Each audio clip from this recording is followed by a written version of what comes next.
The Rolling Stones, No.2, right now on States and Kingdoms.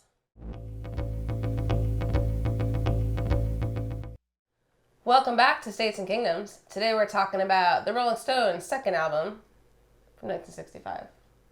A quick note, just wanted to say we really appreciate everybody who has subscribed to us and has watched our videos and hits that like button. Please make sure if you're enjoying what you see here that you subscribe to States and Kingdoms. It means a lot to us. We love interacting with you guys in the comments. And we're trying to, grow this channel. Thanks so much. By not doing videos. So we're going to go through all of the Rolling Stones up to Let It Bleed. Yeah, Let It Bleed. So far, I'm really enjoying this. We have been doing nothing but highfalutin prog rock type stuff. Stuff that you really love. But I am a simple man. I know. Now we're man back of to the basics. People. Back to basics. I really am enjoying this, and I know you scoff at it. You scoff at my simple pleasures. I don't scoff per se. You're scoffing now. Historically, it hasn't been my favorite type of sound. See, scoff. Anyway, but I'm enjoying it too. Mm-hmm. I am. And the first album, the debut, I really hadn't listened to, and we talked about that, and we talked about the whole thing with the Rolling Stones. We don't have to go into that every video, whatever. But this album, I know 12 by 5. I know a lot of these songs, and I have to say, I mean, I really kind of do enjoy 12 by 5 more. I don't know if it's just because what I know. I know a couple of changes make a big difference. Well, I mean, you could say it's basically the EP. It's like an expanded EP, but that EP is really good, and I think it's that's a really good album, really really good album, and so is this. I think 12 by 5 for me might just be show a little bit more what the Rolling Stones are capable of. I think it has. To me, it has. A little bit more variety. I enjoy the originals more on that, but if what you want is just R&B and blues, if that's that's really what it's really what you want. This is and nothing else. Pretty much, this is a pretty down the road, straight line, straight and narrow. This opens with "Everybody Needs Somebody to Love," which to me is a Blues Brothers song. Anyway, that is one I heard. Of course, yeah. It's a little long. It's long. And Down Home Girl is also a little long. I don't feel like the album doesn't take off. And that is really subjective, because if you love that song then it's not too long. And I would appreciate a little like kind of place to rest. Well, it's again where 12 by 5 opens with Around and Around. It opens with a Chuck Berry song. It's then you have Confessin' the Blues, which is not long, but a slower song. Yeah. So, I mean, this is just, it's not so much that it's slow, it's just that they're both kind of long, songs. Yeah, I don't want to say one note. Well, it starts veering a little bit in that direction at times, I suppose, yeah.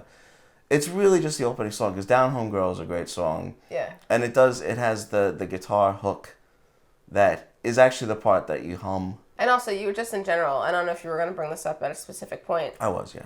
But, so I'm jumping the gun. But you were saying how interesting it is, really noticing the dynamic between Brian Jones and Keith Richards, and having the two guitar players, and how they really utilize the two of them, in a very interesting way. It's fun. Almost like two lead players. Yeah, it's a well-known thing, but it's kind of dumb to say I hadn't really thought about it while I was listening. Well, I mean, again, with my, somewhat limited understanding of the Rolling Stones prior to the last few weeks, and I don't want to say that because that makes it sound like I really don't know anything about them. You know them fine. But I always just assumed that Brian Jones was just a rhythm guitar player. Oh, interesting. I actually assumed the other.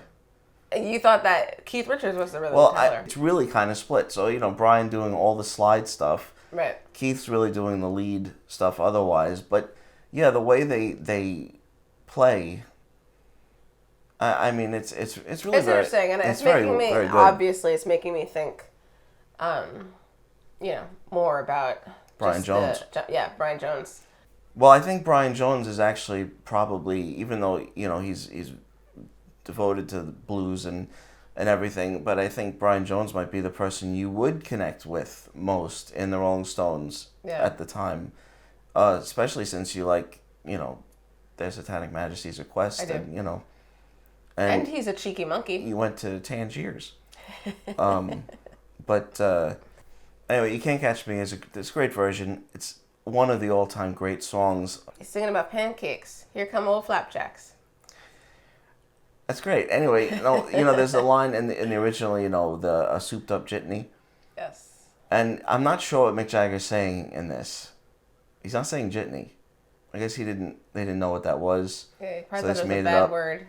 It made me think, how often does that happen on some of these songs where like American they really slang. didn't, because they can't hear it well enough, or it is slang and they're not sure what it is. They just made up a word. It's just up the toad.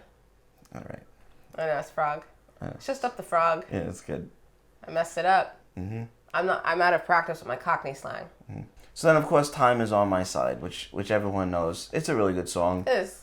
I'm not going to say I prefer the version on 12x5 because I keep saying that. Everything's good. It's fine. Yeah, it's fine. It's fine. It's fine. It's a good song either way. It is a really good song. It's catchy. And then two originals, What a Shame and Grown Up Wrong, which are both. They're both very good. We're talking about the Rolling Stones and their songwriting, and that it took them, a little while to sort of find themselves, and you hear that progressing. I mean, here even between especially between like the EP, the 5x5 and the 12x5, and Grown Up Wrong I like a lot. It is catchy. It's cool. I was just thinking that comparing anyone to the Beatles at this point, of all the English groups, with the exception maybe of the Kinks, who Ray Davies started writing classic songs, great melodies. I mean, the Beatles are so far ahead of everyone songwriting wise. In '64, I feel like the Who and the Rolling Stones were almost more in line.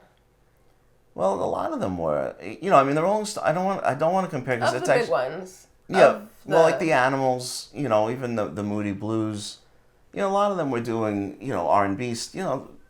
A lot of R&B stuff, and the Beatles though were they were synthesizing something different and something pure.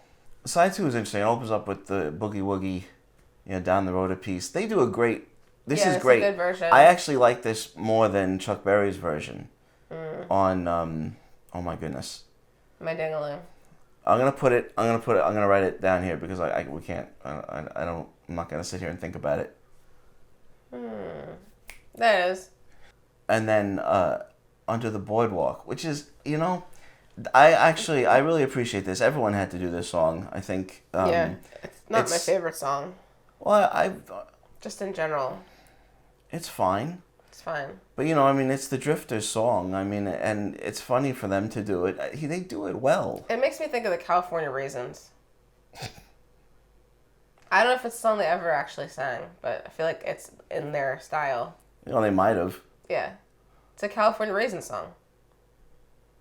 One of the more impressive things on this album is the Muddy Waters cover. They do that so well, and Brian Jones' slide playing is really fantastic. It's got an aggression to it. Sounds fantastic. We didn't even talk about the album sounds great in mono. I'm at this point just expect it. And, right. Great. And then was it Pain in My Heart? Also great ballad. Mick Jagger, he sings these really well. They as we said in the last one, their style is there. From his singing to the dynamic between the two guitar players, Bill Wyman, and his bass and Charlie Watts, tight, everything is there. They are, they're solid. It's really cool how, like you said, they really are very different from a lot of the other bands at the time, because they're really not trying to sound like anything else that's like super current. They're not trying to have like pop hits.